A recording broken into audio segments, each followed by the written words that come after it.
ఏం వదినా తిన్నవా? ఇంట్లో పనంతా అయిపోయిందా? పనంతా అయిపోయింది వదినా.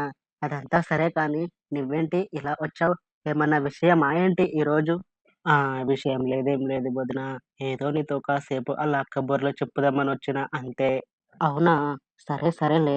ఇంకేంటి విషయాలు? ఏమన్నా కొత్త విషయాలు తెలిసాయా నీకు? ఆ! కొత్త విషయాలంటే గుర్తుకొచ్చాయి వదినా. ఏంటి నిన్న ఆ సరోజ ఉంది కదా! ఆ సరోజ తన భర్తని ఎందుకో కొట్టిందంట గదా! నీకేమన్నా తెలుసా ఈ విషయం గురించి? అరే! నాకెందుకు తెలవదు వదినా. నాకు తెలుసు. ఆ సరోజ మొగుడు పాపం సరోజ చాలా గట్టిగా గట్టిగా అరుస్తూ మరి కొట్టింది తన భర్తని నిన్న రాత్రి. అవునా వదినా? ఇంతకీ ఎందుకు కొట్టిందంట ఆ సరోజ తన భర్తని అంతగనం? ఏముంది వదినా, ఆ సరోజ మొగుడు నిన్న పప్పుచారు చేశాడంట.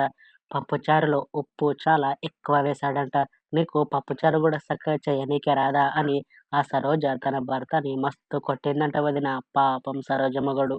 Thanks for watching this video friends. మీకు ఈ వీడియో నచ్చితే ఈ వీడియోని లైక్ చేయండి. ఇంకా ఇలాంటి వీడియోస్ కోసం ఈ ఛానల్‌ని సబ్స్క్రైబ్ చేసుకోండి.